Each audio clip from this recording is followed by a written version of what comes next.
They're really concerned with making clear distinctions.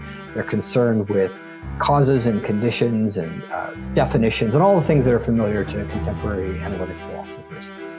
At the same time, they are deeply concerned with human living. They're concerned with what some people call religion, but you might just say is like a search for and a concern with meaning and purpose and living well. And they don't see these two concerns as being at odds with each other. They think that they go together well.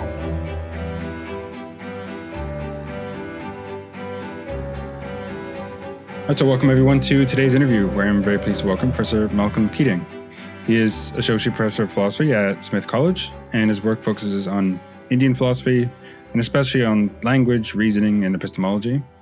His books include Language, Meaning, and Use in Indian Philosophy, an introduction to Macaula's Fundamentals of Communicative Function, Controversial Reasoning in Indian Philosophy, Major Texts and Arguments on Arthapatis, forgive the pronunciations, and Reason in an Uncertain World, Nyāya Philosophers on Argumentation and Living Well. He also has a variety of published articles on these topics. Feel free to add anything, but with that, welcome and thanks so much for being here, Professor Keating. Yeah, thanks. Thanks for inviting me, Troy. I appreciate it.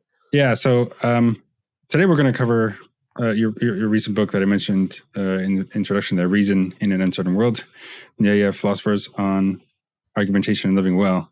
So yeah, to begin, do you mind giving a bit of an overview of this book, maybe who it's for and why it's relevant today? Sure. So the book is about Nyāya philosophers, and that's kind of an awkward mouthful for English speakers to get around. But Nyāya is basically a word that means something like rule or norm or right way of reasoning. And so you can think of Nyāya philosophers as almost like epistemologists or logicians, basically. And these are pre-modern philosophers living in the Indian subcontinent, so South Asian philosophers. And basically, this book aims to introduce their ideas about epistemology and about argumentation and debate to an audience of people who don't necessarily already know about Indian philosophy or who don't already know about philosophy more broadly. So it's really aiming to get people started in this tradition, which has been around for 1,000 some odd years, and is about how to reason well and why reasoning well is important for living well, for living virtuously and living without suffering. So that's a start. I can follow up. I can speak for a long time, but I'd rather start with a little bit, right? No, that's good. That's very good. Yeah. So one worry that someone might have is that, look, this is maybe a philosophical movement associated with a religious tradition hundreds, if not over 1,000 years ago. Why think that this is going to be relevant to today, especially for philosophical thinking on epistemology and rationality and that sort of thing? So maybe you can talk a bit to that. Something comes up in the book. Sure. Yeah, this is something that comes up for those of us who work in Indian philosophy specifically, even though I think most of my colleagues who work in ancient Greek philosophy don't get asked questions about the religious commitments of philosophers like Plato, Socrates, and Aristotle, even though if you look, they're all throughout these ancient philosophical texts. I think that's the first thing I would say, is that if we think that there's anything important and interesting in ancient philosophy in ancient Greece, where what we might call religious considerations about souls, afterlives, deities were relevant, then I think we might say the same thing is happening in this context as well. I think the second thing that I would say specifically about Nyāya philosophers is that maybe in some ways, unlike other Indian philosophers, while they are certainly concerned with what we might call Vedic concerns. The Vedas are this ancient corpus of texts that teach people how to perform rituals and talk about deities and living sort of, again, in this category of religion that we use today. They're not really appealing to things like religious texts in order to provide their arguments for things like the existence of an immaterial self that is the the doer and the agent, the subject of our experiences. They're not appealing to a religious fiat or something like faith in God that is not grounded in argumentation. So they are theists, for instance, but they think, like a lot of theists, that you can give a defensible argument for the existence of a divine creator by looking at the world as it is and giving sort of inductive generalizations that we can reason from. So I think that's the other piece, is that the way that Nyāya philosophers, as their name suggests, Nyāya, it's about reason, right reasoning. The way that they work is through thinking about how we come to know the world through perception, through inference, which we'll talk about, through testimony. And while maybe religious testimony is a kind of testimony, that's not the basis on which they sort of build their philosophy. And then positively, what they do is they take up a lot of topics that are going to be recognizable to modern people, which is, so what is going on in perception? That's not really the main topic of this book, but they do a lot of work in philosophy of mind and perception, thinking about what the content of our perceptual states are, how we can know that there is an external world in the basis of perception. They talk a lot about inference, which is the subject of this book, how it is that we can ourselves become convinced of the truth of something, even though we haven't perceptually sort of directly experienced that fact. How we can convince others on the basis of what we know through inference, under what conditions we can come to learn things from other people's statements. All of these are topics that are common in sort of to analytic philosophy, which is the tradition I'm in, and also really important for the modern day. I was just talking with somebody about constantly a topic on the mind right now, ChatGPT and AI, right? Is that a kind of testimony? What does it take for something like that bit of language to count as testimony? Nyāya philosophers didn't know about AI, but they were thinking about the conditions under which we can consider speech to be a testimony. They consider the cases of like parrots. So there's connections we can draw from pre-modern cases to modern ones.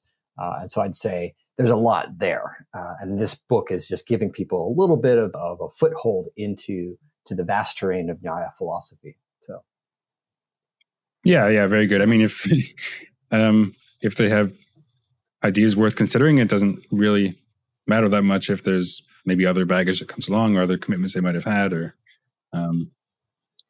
stuff like that. Yeah, I guess I might also say too, it's interesting. I think so. The idea that sort of their other commitments are, and I know you're speaking broadly here, something like baggage. I think that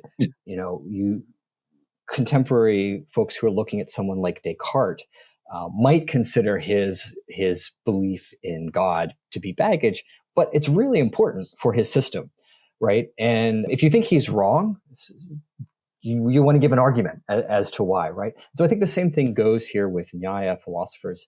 If you aren't convinced that their beliefs are correct, I mean, they're giving a challenge to their opponents in this context, Buddhists as well as others, which is, okay, you say that there is no God, or you say that there is no self, and you think that that's baggage. Buddhists would say it is baggage. It's really something that burdens us and makes us suffer. Nyāya philosophers are going to say, well, give me some reason why that's the case. Give me some reason why I'm wrong, and also give me some reason why this is sort of existentially baggage. So I think that's actually an important point here, that these are not just abstract ideas.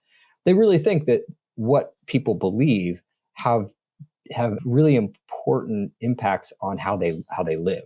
If there is no God, then we should live in a different way. If there is no self, then we should live in a different way, right? So modern folks faced with this might sort of say, oh, this is silly. Neuroscience tells us there's no self, and modern science tells us there's no God. Well, philosophers, you probably can just look on your channel, right, and see that the philosophers aren't going to be so satisfied with quick inferences from something called modern science to these kinds of robust metaphysical conclusions. Right. Yeah, that's very fair.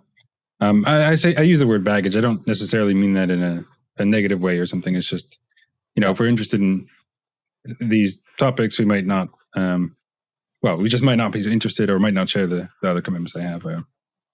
Yeah. But yeah, it's a good point. If we want to disagree with them, maybe that we can engage in the sort of dialectic that they would recommend anyway. So it's cool.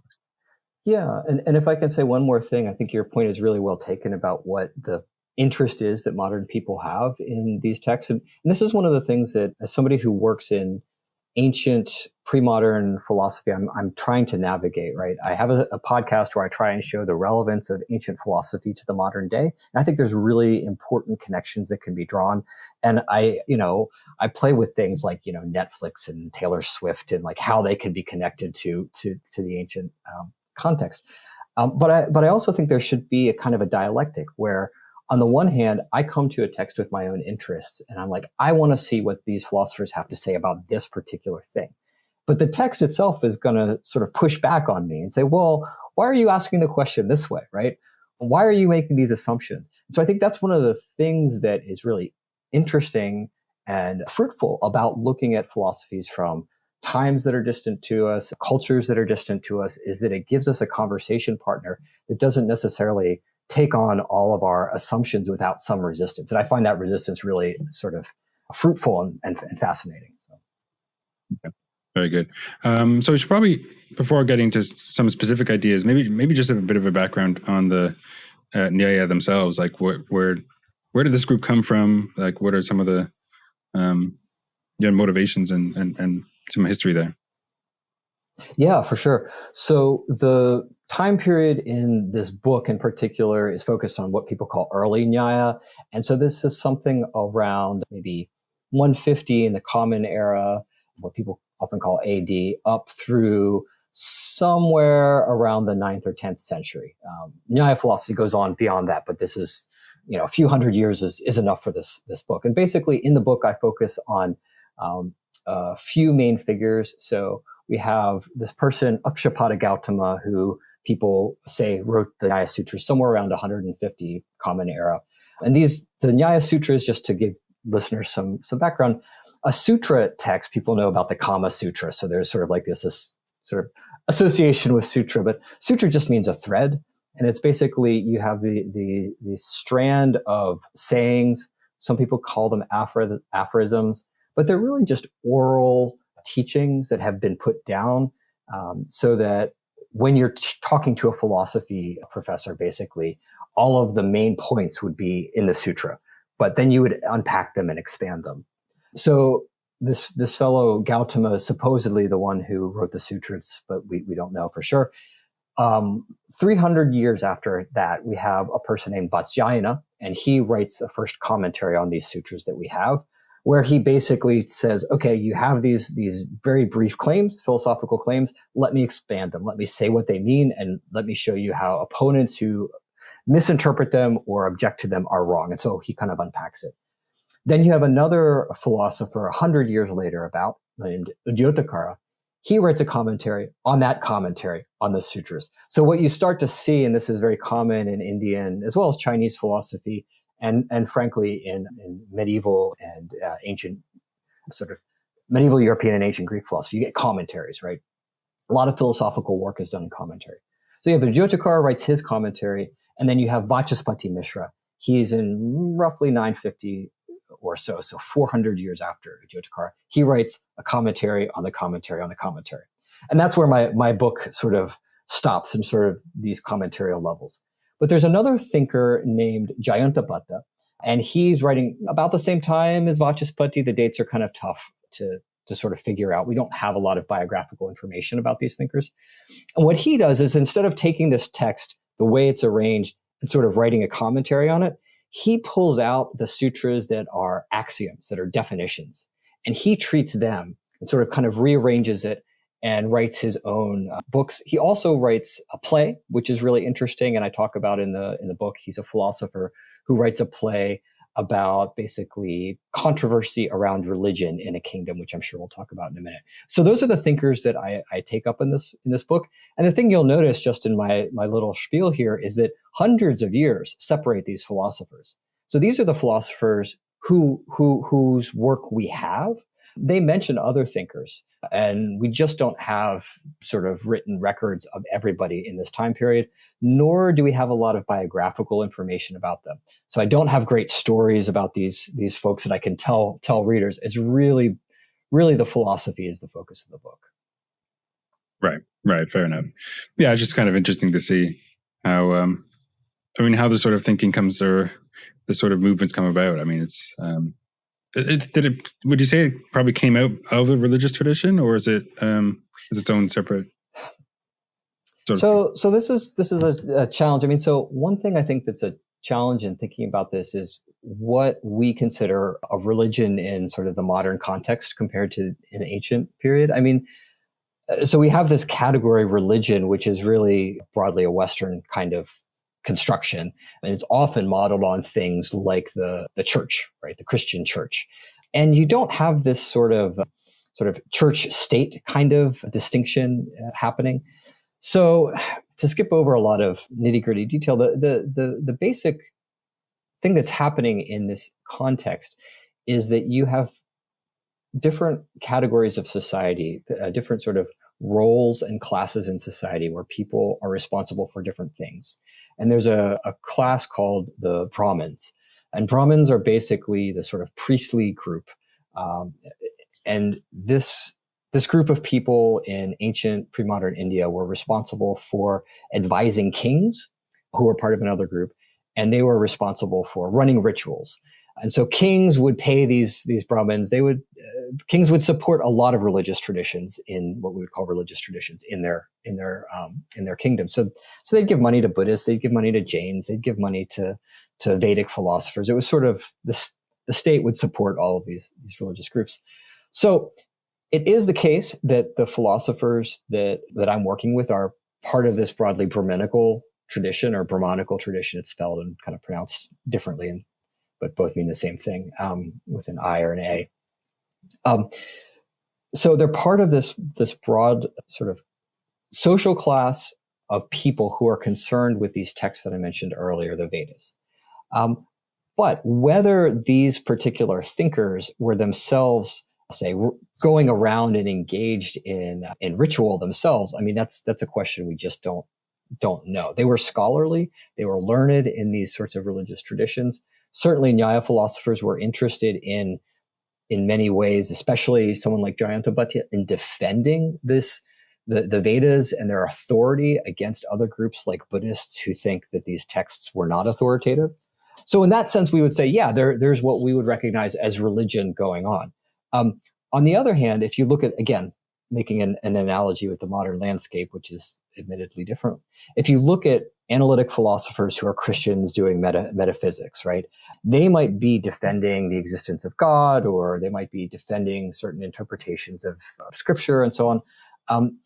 But when they're doing that in a scholarly context, if they're going to convince somebody else, philosophers at Notre Dame aren't going to just say, hey, you should read the Bible and believe it, full stop. They're going to give reasons, right? And they're going to try and convince other people on the basis of those reasons. And so again, to go back to what Nyāya philosophers are doing, in this context where you have a lot of different religious groups, a lot of different groups that are vying for money and for power, support from the kings, and who have different beliefs, Nyāya philosophers are defending their views, but they're defending their views on the basis of what they take to be compelling reasons that should convince other people who have the same perceptual and cognitive faculties. So there is this root, and it would be remiss of me to try and just modernize Nyāya philosophers and say, oh, they're just analytic philosophers and they don't actually care about the Vedas, they don't care about the Upanishads. That's not the case. But again, what's their methodology? They're really focusing on, let's look at the evidence that we can all see. In fact, one of the things that I talk about in the book is that it's a fallacy, it's a defect in your argumentation if you give an example to support your inductive generalization, your rule of reasoning, that is not agreed upon by everyone. You can't present things like, for instance, again, to use a Christian context, if I were trying to convince somebody of God's existence, a Christian God, and I were to say, well, look, here's what it says in the Bible, but I'm speaking to an atheist, that would be a bad argument, because that person doesn't see the Bible as good evidence, right? They're not convinced that this is a book that has always true statements, or et cetera, right? So that kind of dialectic is going on as well. So these folks, again, we don't know a lot about them. We know a little bit more about Jayanta, but he had a political role. He talks about being exiled. To what degree he was exiled or not is sort of controversial. But we don't know a lot about these thinkers biographically. We do know that they are broadly Brahmanical. They broadly accept the Vedas, but again, they're arguing based on publicly available reasons. Good, yeah. So I mean, this is a movement that spans a long time, and a bunch of different thinkers, and of course they're going to have different things to say. But still, there's some common themes or some important Nyāya commitments that you discuss in the book, especially as it relates to like ways of knowing and epistemology. So I don't know if you want to start a bit on that about inference, perception, and testimony. Yep. Yeah. I mean, maybe if we start with perception. Sure. So how do they think about perception? Why is this such a key aspect of their way of thinking about knowledge? Yeah. So Nyāya philosophers were what modern philosophers would characterize as realists, in the sense that they were metaphysical realists about a lot of different things. They thought that there was an external world. They thought that there were things like universal properties that a bunch of different individuals could share. They thought there are really properties like color, shape, size. There's a world independent of us, but we can have access to that world through our perceptual faculties. And our perceptual faculties, of course, include vision, but also hearing, taste, touch, smell, and an internal faculty which brings the sort of inputs of these perceptual faculties together. And this is called manas, often translated as mind, but the word mind sometimes suggests something like a self or a soul, and that's not what manas is. Manas is this connecting faculty, right? And so why is perception so important, and why are these faculties so important? Well, Nyāya philosophers roughly think that we can have direct perceptual access to these properties in the world. So our perception is not mediated by representations that you might think of roughly as getting in the way, as being as an intermediary between the world and our experience of it. Rather, we directly in some way get onto what the world is. So if we are perceiving correctly, which philosophers call veridically, then we can have knowledge about the way the world is, at least for objects that are perceptible. Now, again, going back to the themes that we talked about earlier, God would be an example of something that is not perceptible because of his nature. The self might also be, although this is controversial, the sort of thing that we cannot directly perceive. Atoms, right? So there might be certain kinds of objects that we can't perceive just in virtue of the kind of thing that it is. And then there are also things that we can't perceive just because of our relationship to them, right? So if I put something behind a wall, I'm not Superman. I don't have X-ray vision. I can't see through the wall to see the thing, even though it's perceptible. And so what I can know in those cases has to be known through inference, because I can't directly perceive the object. But I can use perception about other things to help me come to know indirectly, you might say, about those objects. So I guess let me say one more thing before we shift gears at all to inference, is that Nyāya philosophers thought of perception as a very fundamental and direct way of knowing. So these ways of knowing are called pramanas in Sanskrit. And this is one of the few Sanskrit terms that I use in the text, because I think it's helpful to kind of have a term for this concept, which sort of is really important here, right? So there are ways of knowing. They're kind of cognitive tools that we have that are that hook us up to the world. So perception is one, inference is another, testimony is another, and then analogy is a fourth. And these are the four ways of knowing, or pramanas, that Nyāya philosophers accept. And so perception is the one that if you have perceptual knowledge of something, you have no rational basis to doubt and need to search for some other way of knowing.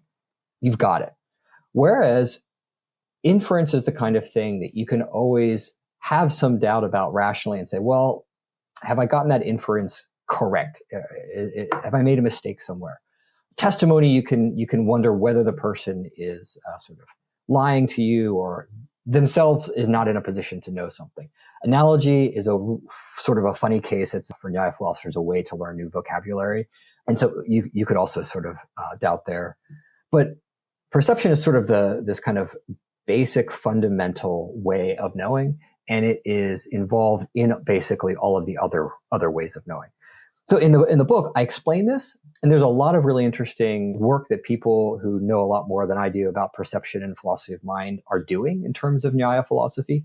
I don't go into that much detail about it in the book, in part because that's not my area of expertise, and in part because the focus of the book is really thinking about interpersonal inference, how I'm convincing somebody else based on reasons, and debate and argumentation, where, again, what we're doing is we're not both looking together to see if we can see the thing, but we're engaging in an exchange of reasons.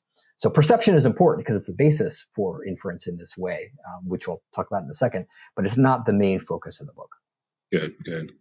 Yeah, and this will probably come more in, I think it's chapter 6, where you discuss more about doubt in the context of Nyāya philosophy. But how would they? I mean, surely they recognize that sometimes perception can be mistaken, or we can have hallucinations, or you can just, in principle, you could doubt the contents of your perception. How do they approach these sorts of concerns about perception?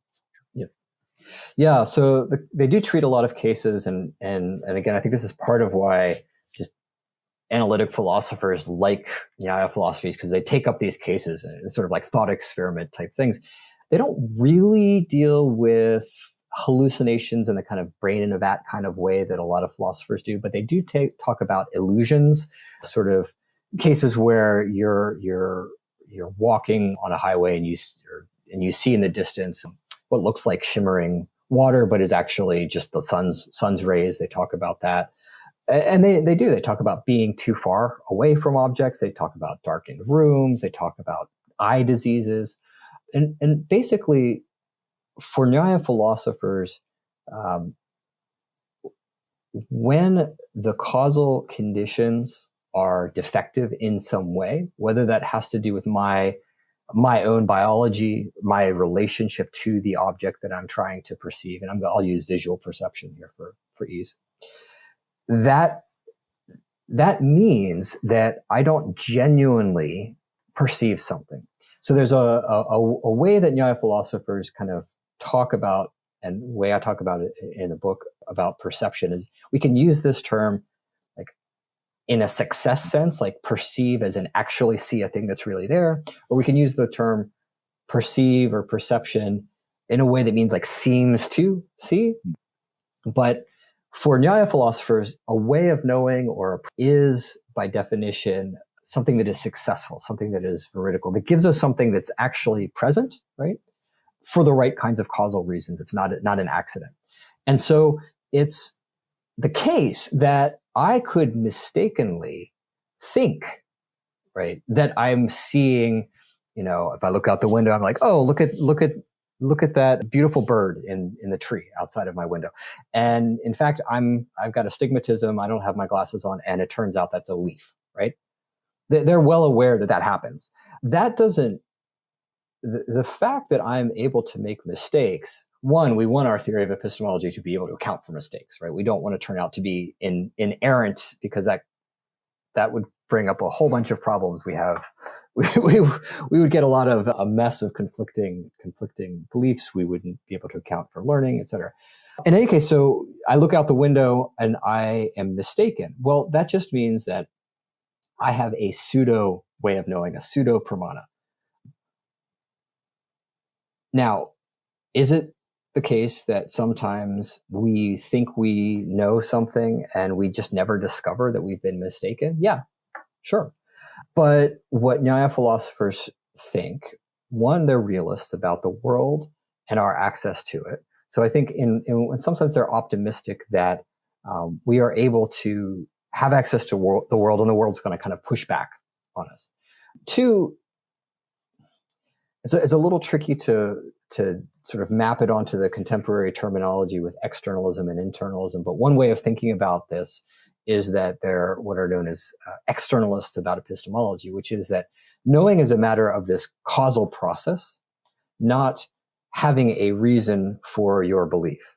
So my perception, being a genuine perception, my knowing that there is a bird outside, requires a causal connection between my visual faculty and the object in the world. I don't need to be aware of the fact that that causal process is obtaining, is present. Now, and again, there's some sort of scholarly controversy over this that I don't want to get into for the podcast, and I don't get into for the book, but a way of thinking about what's going on here is that when I'm in a position to reflect on my experience of what I'm seeing out the window, then I'm in a position to, say, certify or consider the reasons that I have for the belief. And in that case, I might consider and investigate whether or not I have the right kind of causal condition. But I don't need that for this first level of just knowing. So it's possible on this view that you could know something without knowing that you know the thing. Knowledge is just this causal relationship between me and the world. So that's one way of characterizing this. Now, I mentioned there's scholarly controversy about that, and I think that's because there's a lot of, one, there are different philosophical sort of views on this within Nyāya. There's different ways of cashing this out. Two, they're not speaking necessarily in the same terms, internal, externalist, as contemporary philosophers. So I don't want to get too down into that wormhole, but that rough way, that distinction of what needs to be present causally and what do I have to be aware of, I think that might help a little bit unpacking that. Right. Yeah. And this will come back. But we could turn to inference as the second or another way of knowing that they discuss, as you've already sort of hinted at a bit. I think we can use inference to understand things that are not directly perceivable, or at least we haven't perceived, microscopic entities and so on. Maybe you can talk a bit more about that and how they thought about inference. I assume it's not, in the way that like consequence relations and the stuff that comes up in modern logic. Well, I mean, so this is an interesting area that people are looking at. There's a Sanskrit term that sometimes I will translate as in entailment, this idea of a prasanga, a thing that necessarily follows. Now, it's true that they don't have some of the modal notions of necessity that contemporary philosophers are working with necessarily. They don't have all of that kind of logical machinery, but they are thinking about what must be the case given states of affairs. So that's maybe one way of thinking about it.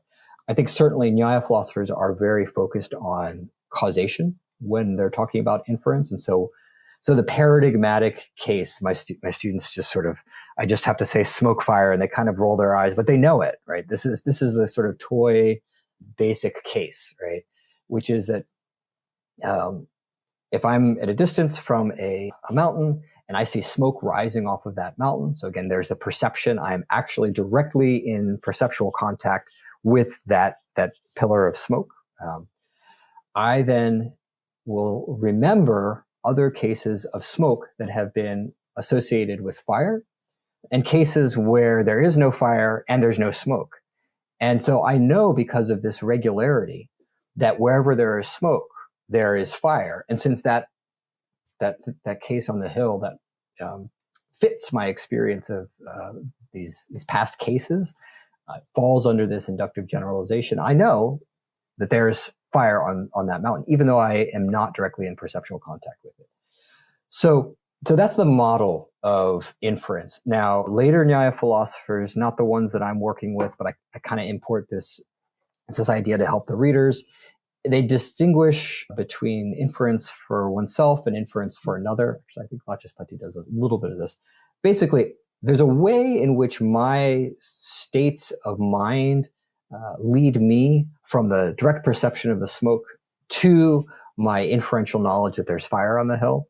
Now, if I want to bring somebody else, I want to convince you that there's fire on that hill, I need to, according to Nyāya philosophers, basically give you you call like a big sentence that has 5 component parts. This is a unified thing. You could think of it kind of like a proof. You could think of it like an argument, but it requires supposedly 5 steps. So 1 is a thesis. There's fire on the mountain. Then I give you a reason because there is smoke on the mountain.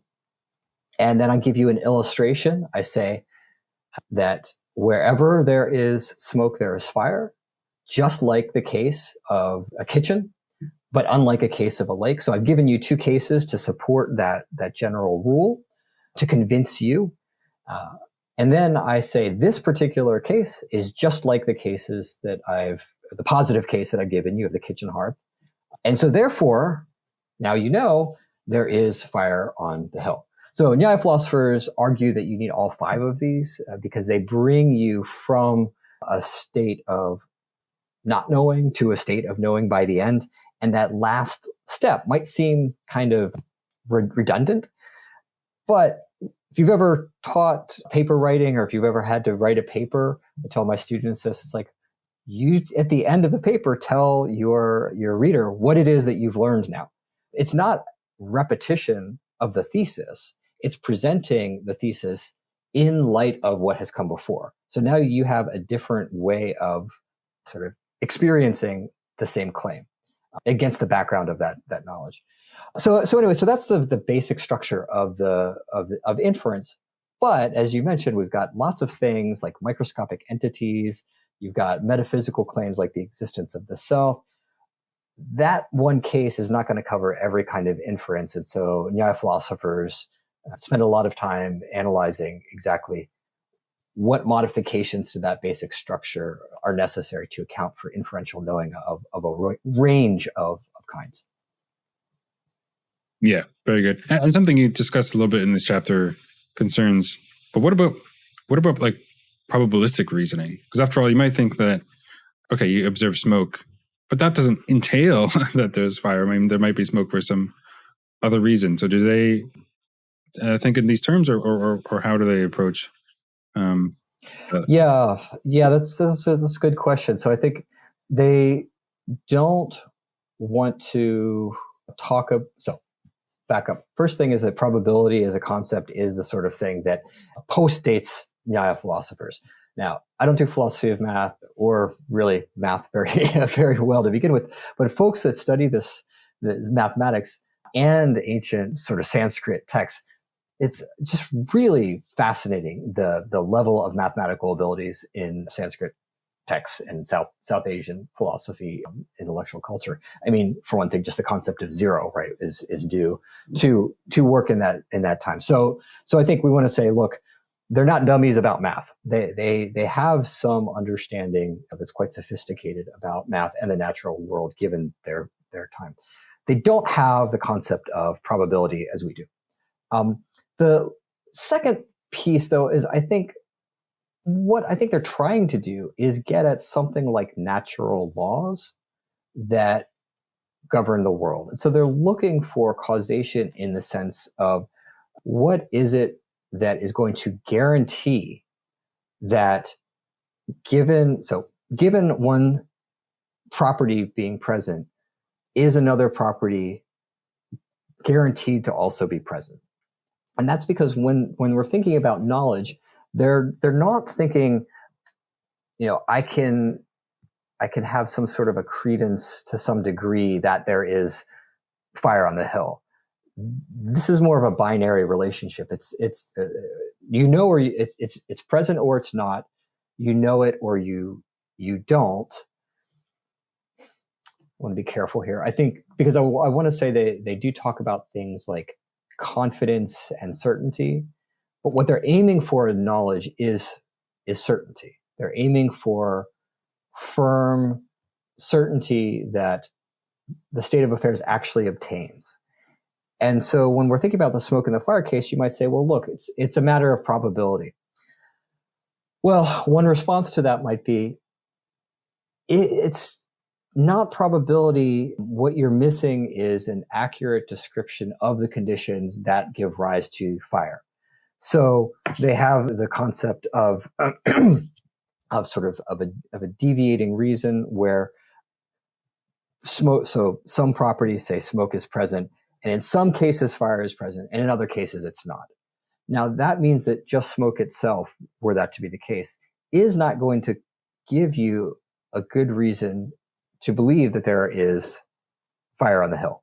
It's going to give you maybe like, I don't know, flip a coin kind of thing, right? But what they're after is knowledge that is certain and fixed that there is fire on the hill, that you want to go put it out or something, right?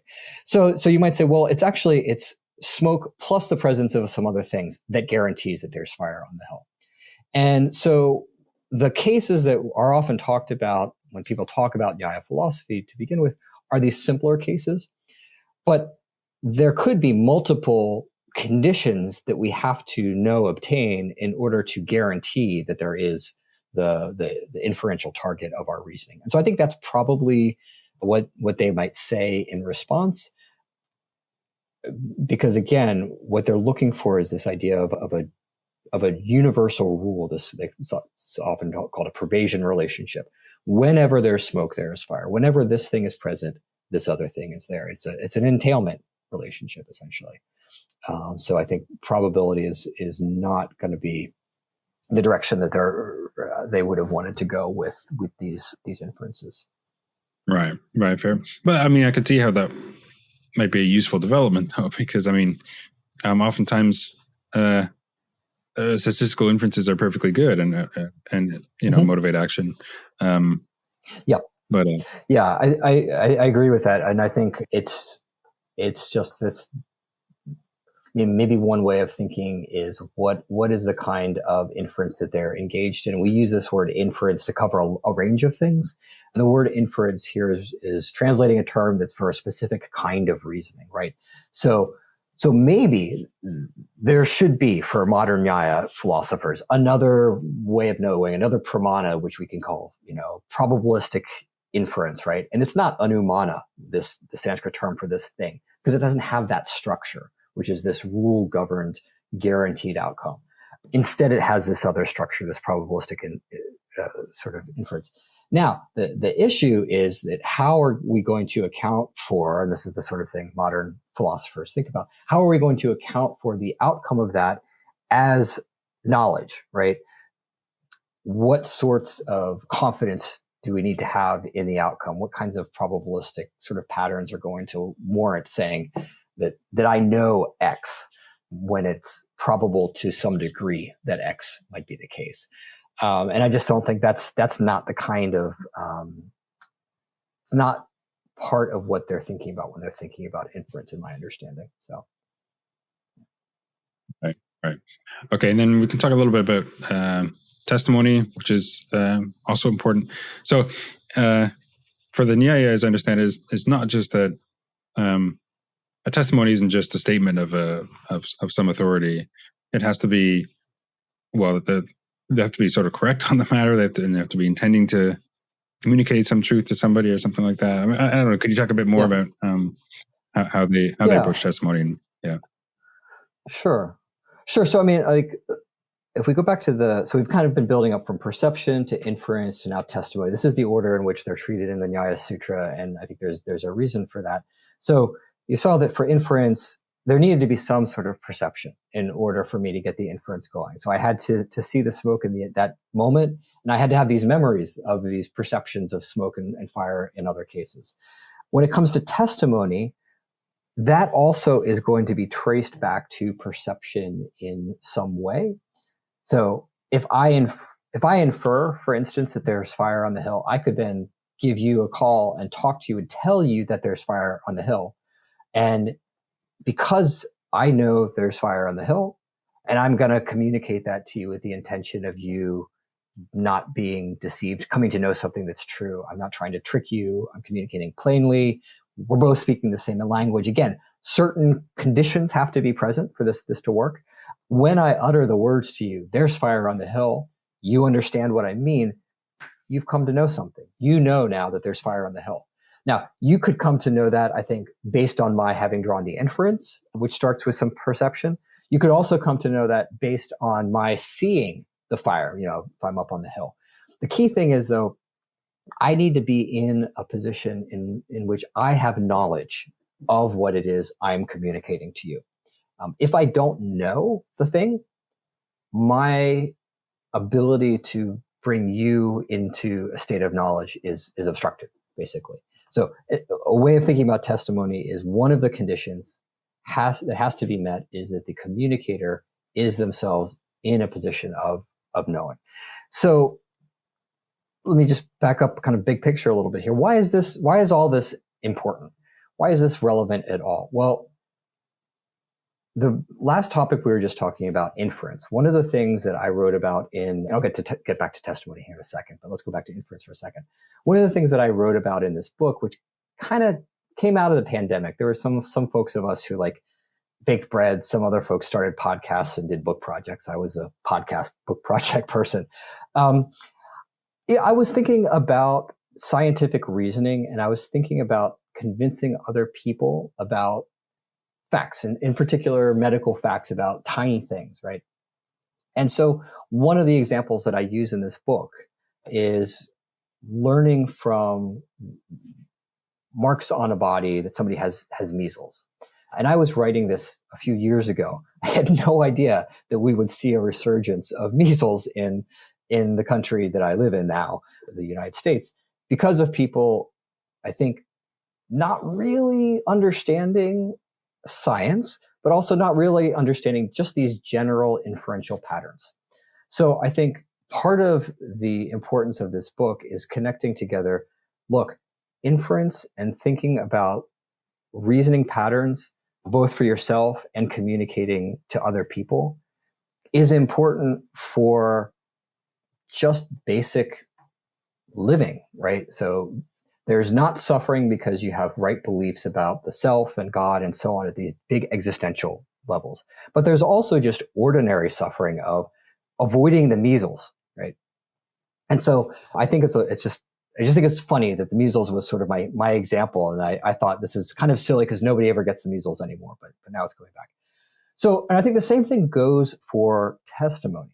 So it's not necessarily a new thing. Maybe it feels newly pressing that people are confronted with speech, whether it's from a person who they know and they see on TV or online, or speech that's just online where they don't see the person who authors it, right?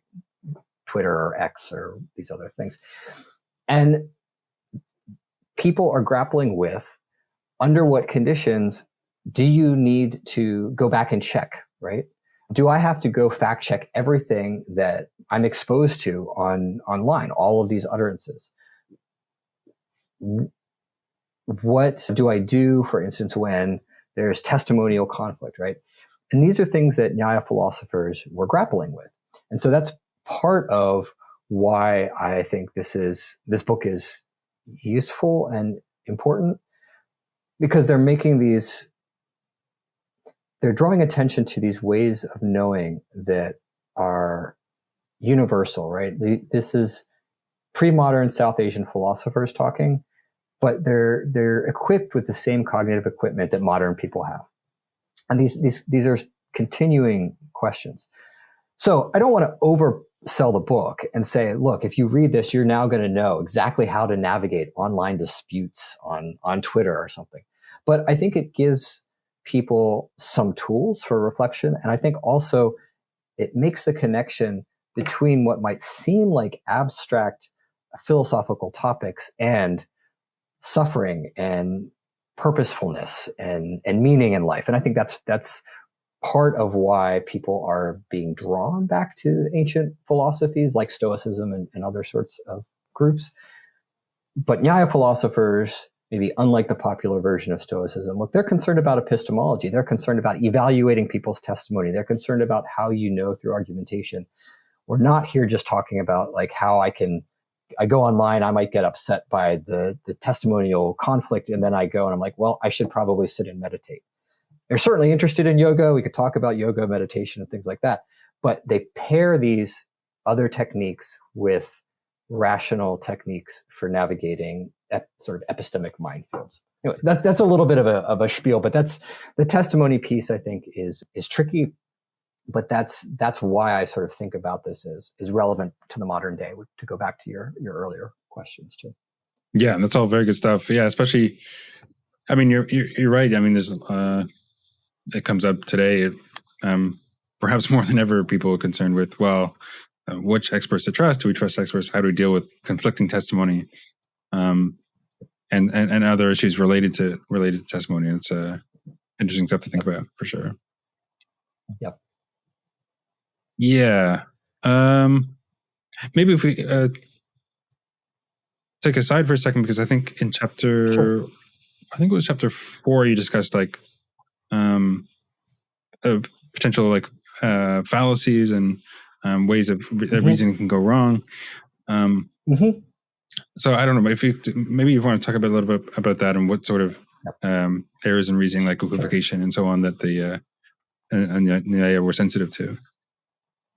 Yeah, so a lot of the examples in the book, so the pattern of the book is, look, here's this epistemological structure here. We've got perception, inference, and testimony. You kind of understand how these work. There are certain causal conditions that need to apply in order for you to come to know, right? Get that down. Now the question is, let's think about interpersonal situations where we're engaging in argumentation. In the Nyāya context, they're in a bit more sort of formal debate context, not exactly like our high school debates where you sort of speed talk your way to winning, right? But there were two people who were opposing each other. There was often a judge, an audience, and so on. And so in that context, there were ways that you could go wrong in your argumentation that would mean you lose. Some of those are more performative. Some of them have to do with the structure of the inference itself. Because again, remember, if you think about the inference as a causal process, if one of those pieces is missing or causally deviant, you don't get the outcome. And so understanding that smoke-fire case means that we can pay attention to ways in which there can be sort of deviating causes so that we actually aren't getting knowledge, even though it appears like somebody has given us an inference. So again, remember, inference is only when the output is knowledge. So it seems like somebody's giving us an inference, but they're actually not, right? It's a pseudo inference. So in the book, I go through a bunch of these different kinds of fallacies. I use the word fallacy to cover both these performative and these causally deviant kinds of cases. And I don't want to, I think at this point, go through all of them because a lot of them are best done just looking at the text, and sometimes I have some diagrams that help. But we can think about maybe the deviating reason as a starting case. I mentioned that one earlier with the case of the smoke and the fire. And one of the cool things in the course of writing this book was doing a little bit of research on ancient medicine. Ancient Indian epistemology comes out of medical debates. We see this happening in other contexts as well. And there's an Arab physician who identified that measles and smallpox are two different diseases, even though they look very, very similar. So I use this idea to explain this concept of a deviating reason. So a deviating reason is a case where you have, say, some property that is not invariably connected to the property that I'm trying to prove is present. So you can call the first property the reason property. That's like the smoke on the hill. And the second property is the target property. That's like the fire. And so you might say, look, if I look in the mirror in the morning and I see red spots, well, red spots are not always associated with the measles virus. Sometimes it is, sometimes it's not. And so just seeing that there are red spots isn't going to be a genuine reason to say I have the measles virus, which is this imperceptible tiny thing, like the fire that I can't see, present, right? So that would be called a deviating pseudo reason. It's not a real reason, right? So you can do that in a couple different ways. One is like, look, smallpox also has red spots, right? And so that was the example I was using in the book. But a way to repair this and have an inference that does work is to say, well, look, it's red spots plus some other features. A lot of ancient physicians thought it was the time of year, but we could say, well, look, it's certain other properties like having a fever of a certain degree or a certain kind of red spot. It's not just a spot that's red. We can refine our reason. In any case, the point is you want a reason that's invariably associated with the target property. So there's a bunch of these kinds of flaws. Some of them also have to do with the epistemic status of the reason. So you could have a reason property that is not yet demonstrated or not yet proven. And so if we don't know that this purported reason property actually exists, we're not in a position to use that to come to some kind of determinate inferential conclusion, right? You might use sort of some kind of chains of reasoning to come up with a provisional, well, this is possible, but Nyāya philosophers don't consider that to be a knowledge-generating process. What you need to have are determinate reasons that are definitely known. So those are a couple. I think one other one that I would say that's important in the interpersonal context is this idea of inferences that are opposing. And this points to the social nature of inference, social in the sense that what we're dealing with here is a knowledge-generating process whose conditions are not entirely let me back up. It's a knowledge-generating process where part of what makes the knower come to know is facts about the world in terms of like if there's smoke and if there's fire on the hill. Some of it is also about their epistemic position with regard to these facts.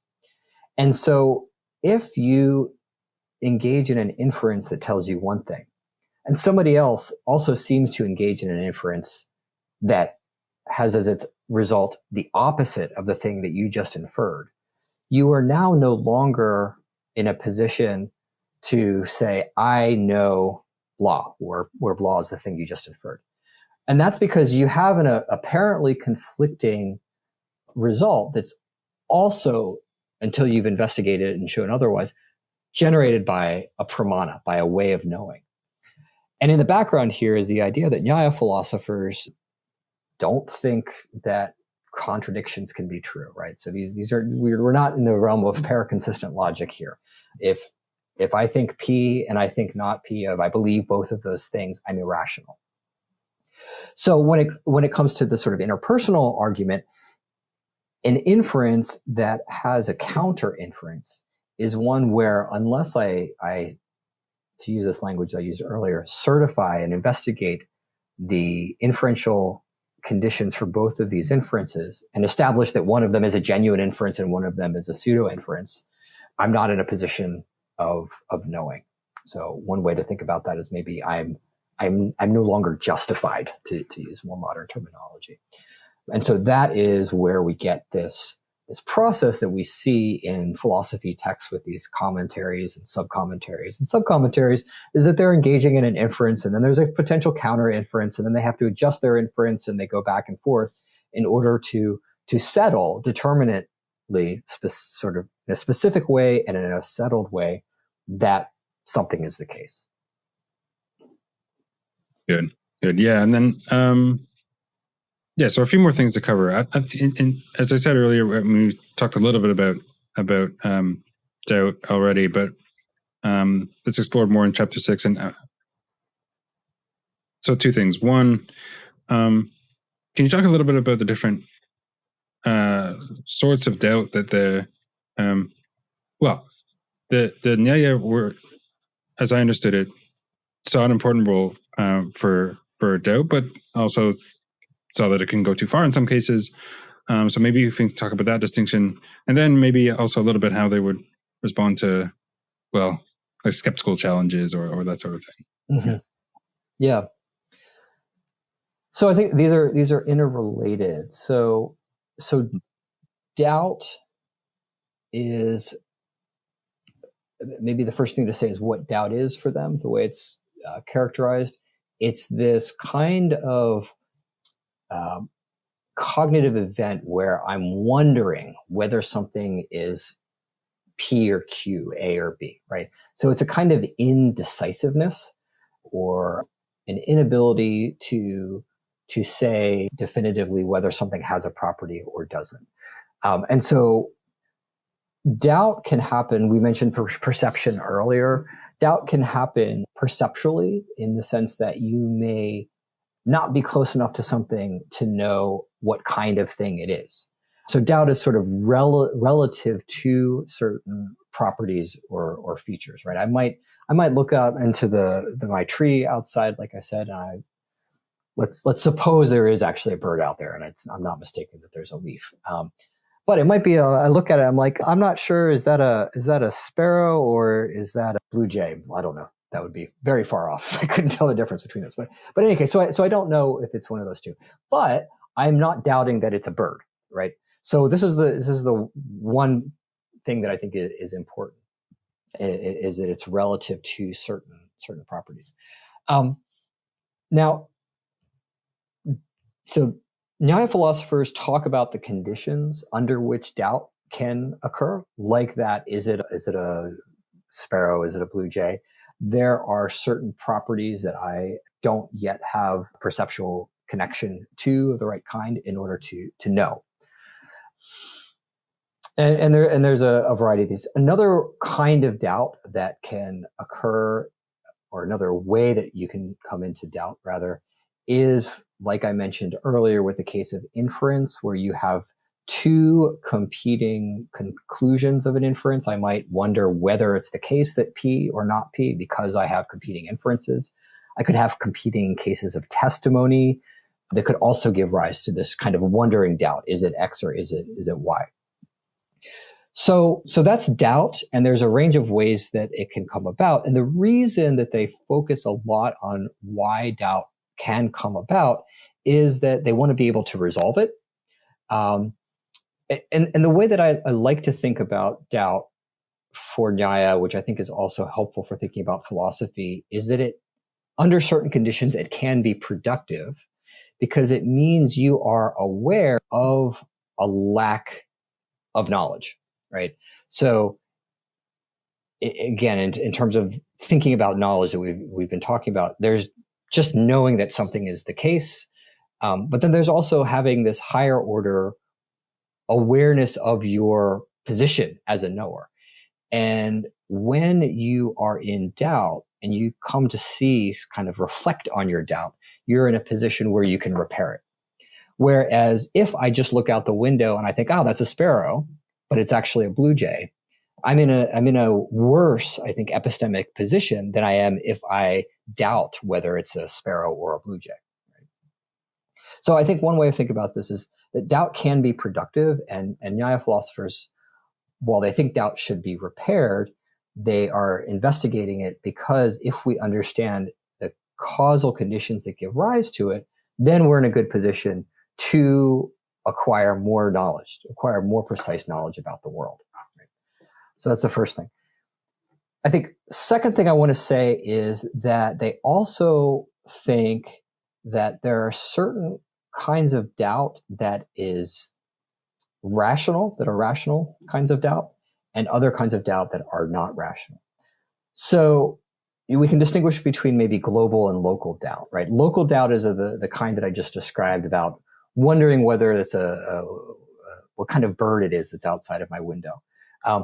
Local doubt originates from my coming to know that there is something that I'm missing, right? I don't have the requisite information to know determinately what kind of bird this is. the sort of global doubt that they are concerned about in their epistemology, they talk about early in the Nyāya Sutras, is a doubt about knowing in general, a doubt about the knowledge sources or the ways of knowing. So this would be somebody who doubts whether we can know at all, whether these so-called pramanas even can have the status of giving us knowledge. And that kind of doubt, I think they would say, is not rational, because I think maybe one way of thinking about it is the conditions aren't met for us to have this kind of doubt. So I have no reason to think that my perceptual faculties are faulty, to wonder whether my perception is of the real world is veridical or is of some evil demon who is making the world appear to me as if it is, or that I'm in a simulation or brain in a vat, or spin out any one of these kind of skeptical scenarios. So for Nyāya philosophers, while local doubt can be helpful for resolving certain problems, certain deficits in our knowledge, global doubt is paralyzing. And I think, in fact, they would say it's in some sense incoherent, that the very possibility of doubting our knowledge sources, our ways of knowing, itself requires some assumption of some knowledge to get that even going. So you can't, without assuming some basic deliverance of some thing that you might want to call knowledge source or way of knowing, you can't doubt in this kind of global way. So that's, I think, what they would say about doubt. And so I think, again, I like to make the connections to the contemporary day. I don't want to overreach. A thing that faces people today, I think, is a kind of global doubt about, for instance, testimony, or a global doubt about scientific method, right? Or you have these kinds of global doubts on the basis of more local worries. So like, for instance, I just saw there's everybody was scared about black plastic spatulas recently because there was a scientific article that came out. It was like, they're really, really bad. They've got all these toxins. And it turns out there was a math error in this. So they're off by some sort of factor. So a lesson from that for someone might be, I can't trust science. I can't trust the scientific method. I can't trust the testimony of something that comes out of a peer-reviewed paper, et cetera. And I think, again, there's important details here that I think need to be worked out. People in epistemology are thinking about this, but the big picture from the philosophers, I think, would be, is you can't justify the move from the local doubt to the global doubt. So just because a single case of apparent testimony turns out not to be testimony, that in itself is not sufficient to worry all things that are apparently testimony are not testimony. So I think that piece of Nyāya reflection is still relevant today, as people are worried about sort of the influence of errors or false testimony or so on larger sort of bodies of knowledge. Good. Yeah, there's obviously more that could be explored there, but I do want to cover a couple more things before we wrap up. I mean, it's definitely another important thing that you discuss in the book is the approach and thinking about debate and argumentation. So I don't know if you just want to talk about that a bit. What did the Nyāya think was the importance of debate and argumentation, and how did they kind of approach it? Yeah, and so this is part of where I draw on Jayanta Bhatta's play, The Agama-dambara, or as it's been translated by one translator, Much Ado About Religion. This is a play that kind of showcases debate between Nyāya philosophers and other groups. Again, these sort of religious philosophical groups like Buddhists. We also have other philosophers like Jains in there and a bunch of others. So I think two things to say. One is about the role of debate in that society, and then the role of debate in the larger project of knowing and living well. So I talked a little bit earlier about how debate was part and parcel of the sort of at least higher social classes in the South Asian context.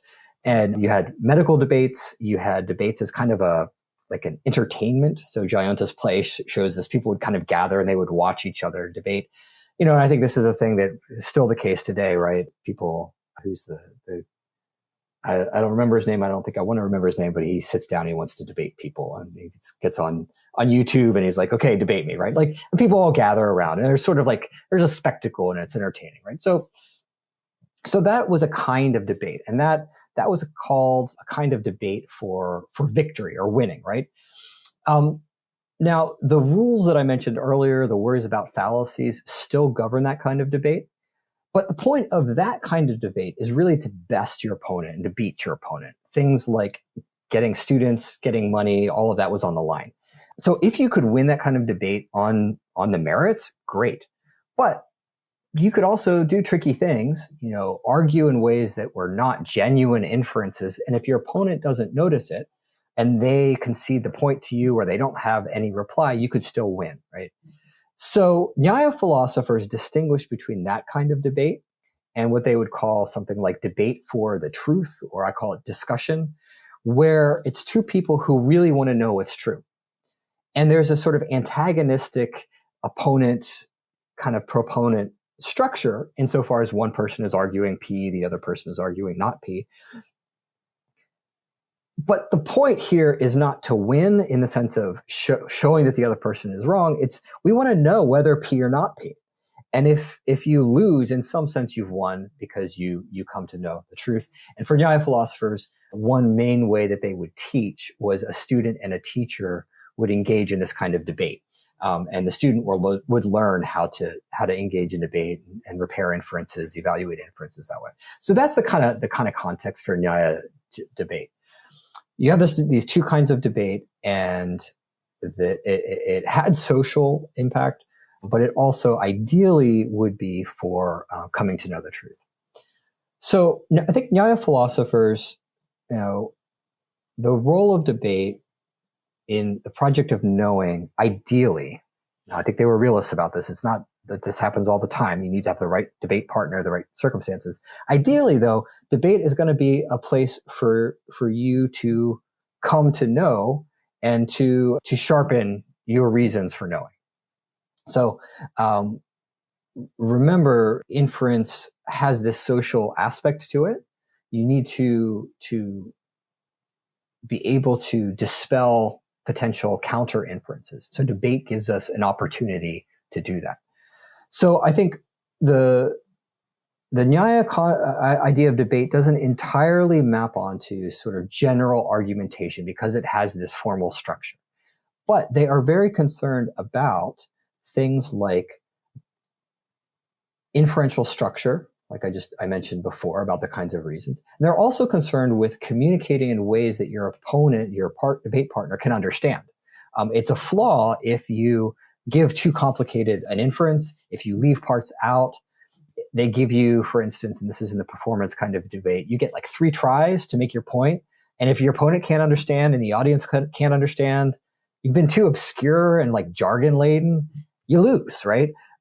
So they're concerned about all of these features together. And I think that those are features that those of us who are interested in philosophy and interested in communicating philosophy to other people can learn from. Because it's audience dependent, right? Some of these features, especially when we're thinking about the performative aspects of debate.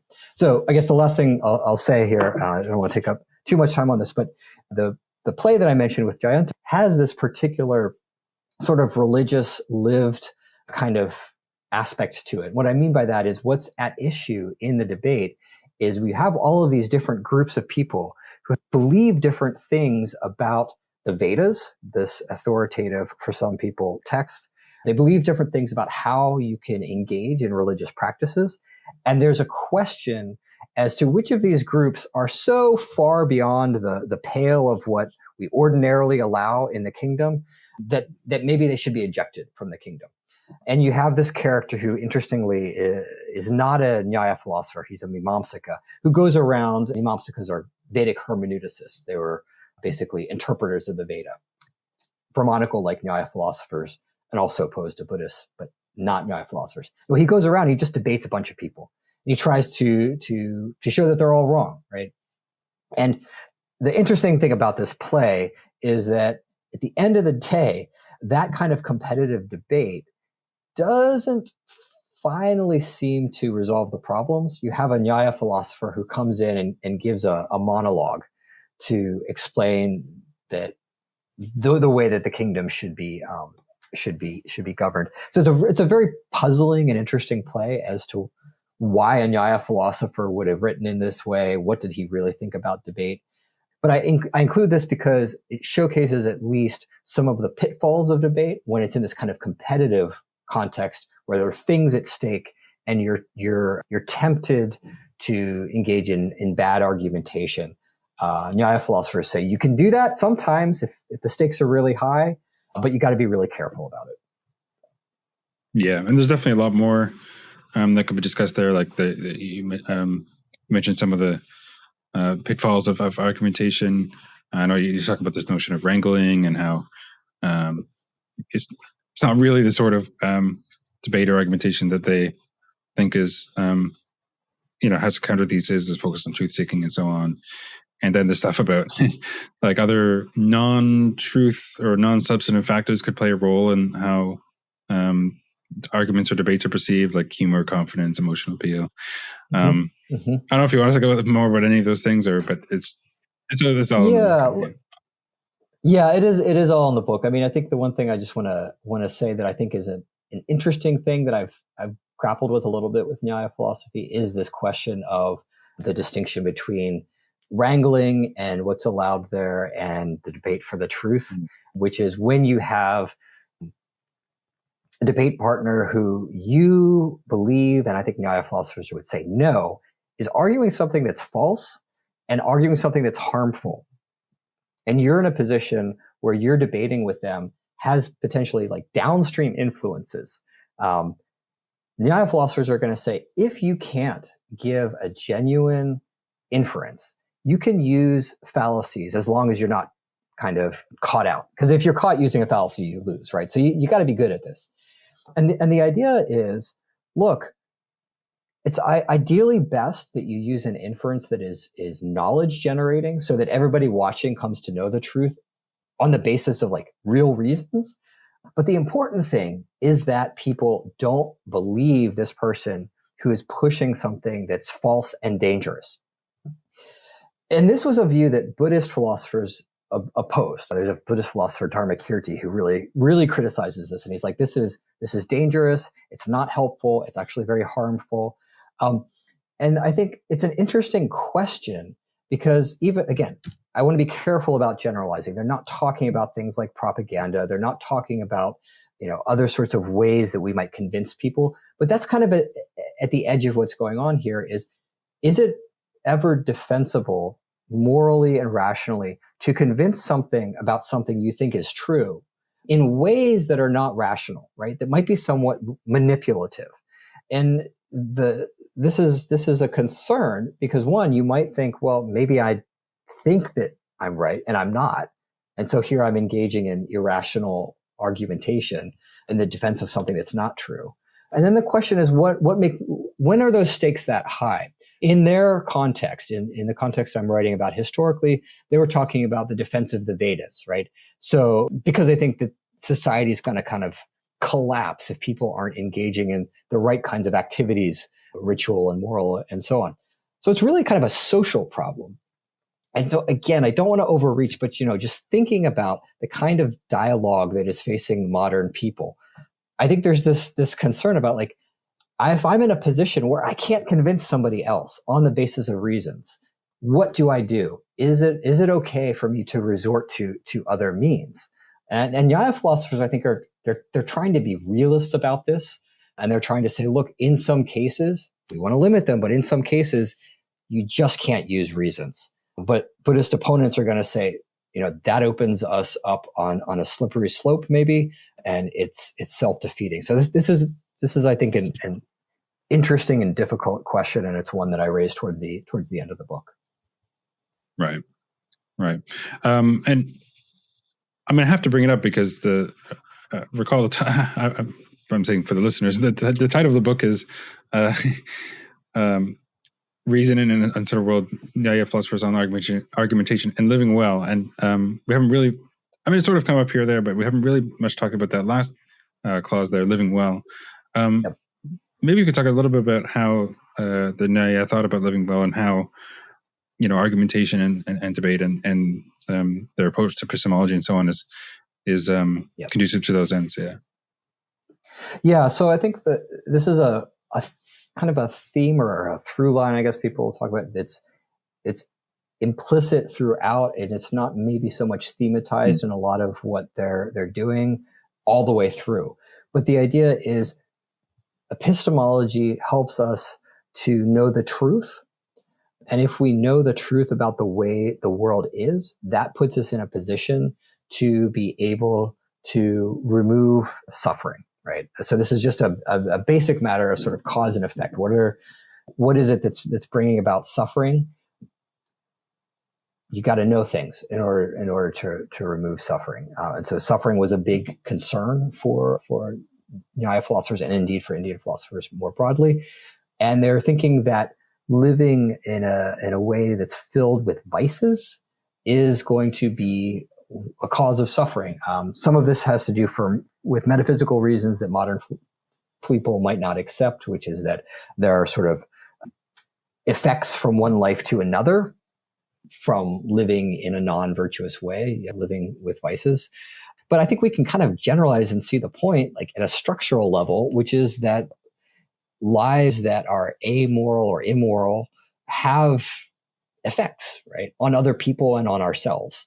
And that can be crossed across lives when you think about families and societies and so on. So we may not take on their whole metaphysics, but the general point remains. And so why is epistemology and why is debate so important here? Well, one of the concerns for Nyāya philosophers is the self, our deep internal sort of underlying self that persists throughout our life, and is the agent of our moral or immoral actions. And knowing about the self is important for living well. And so epistemology is important there, and inference too, because the self is from many Nyāya philosophers not the sort of thing that I can directly see, but it's the subject of my concern here.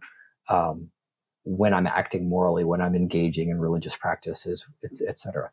I think the other thing is the interpersonal aspect, which is that there are other people in the world who think that I should live differently, that we should live differently. And I'm in a position where perhaps I might doubt whether their way of life or my way of life is the one that is rational, is moral, is going to be conducive to less suffering. These epistemic tools enable me to dispel that doubt for myself, and then also for other people, because they're going to be observing the debates, they're going to be engaging in an inference for themselves, or they're going to be listening to testimony. So when it comes to living well, I think maybe one more thing to say is that people who know anything about Indian philosophy and sort of the broad term Hinduism might know something about yoga. They might know something about meditation. Nyāya philosophers are engaged in and interested in what we might call yogic practices, which are disciplines of the mind and attention, which might involve things like meditation, might involve sitting in different ways. I don't want to get into the whole question of what yoga was in that context, but they're interested in these practices of emotional regulation. But I think, and sort of attentional regulation, being able to focus our attention. And I think they think about these practices as being interrelated with the epistemic practices.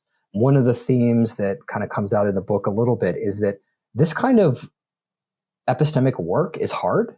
It requires attention. It requires discipline.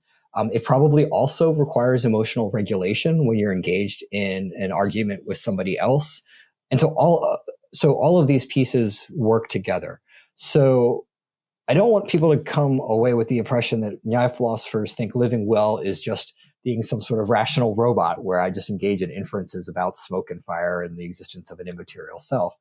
Um, but I think what they're doing is they're trying to show how our lives as emotional sort of meaning-seeking beings also involves rationality, individual and interpersonal.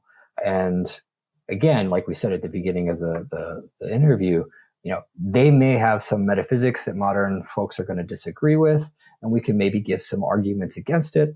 But I think what the texts are doing is inviting us to reflect on some of these shared interests and shared commitments, and reflect on our position as knowers and reasoners and exchangers of reasons in a modern world where, different context, but I think there are still some underlying similarities in us as human beings and just persisting worries and tensions in any society where human beings get together and try and live together in a society. Awesome. Very good. Normally in these interviews with a kind of more general metaphilosophical question about the value of philosophy, I suppose if you want to speak to that, or maybe more specifically on the value of Indian philosophy or approaching these issues, I suppose that's come up already, sort of, but what do you think about that? Yeah, so I think, let me just say a little bit about that, again, on the theme of the value of Indian philosophy and the value of maybe more broadly reading philosophy from different traditions and different times and places. And I think that doesn't just mean reading Indian philosophy or Chinese philosophy, but it can mean reading philosophy from a whole range of differences, right? So depending on who it is that we are. So I think one of the things that philosophy does when we're engaging in this kind of broad cross-cultural conversation is it, I hope, forces some reflectiveness on our position. So that's one of the things that I mentioned about Indian philosophy, is that it's easy for me to dig into some analytic philosophy and kind of take on some of the commitments, or maybe it was easier earlier when I was less steeped in Indian philosophy, without thinking about it, right? Let's take on some of the starting points. But having a text as a conversation partner that is a little bit distant can push me to reflect on my starting points. And I think that's valuable. I think that's one of the things that I find really valuable philosophy. I think the other thing that I find valuable about Indian philosophy in particular is its combination of, analytic rigor, if you want to call it that, right? It can be very technical, very precise. They're really concerned with making clear distinctions. They're concerned with causes and conditions and definitions and all the things that are familiar to contemporary analytic philosophers. At the same time, they are deeply concerned with human living. They're concerned with what some people call religion, but you might just say is like a search for and a concern with meaning and purpose and living well. And they don't see these two concerns as being at odds with each other. They think that they go together well.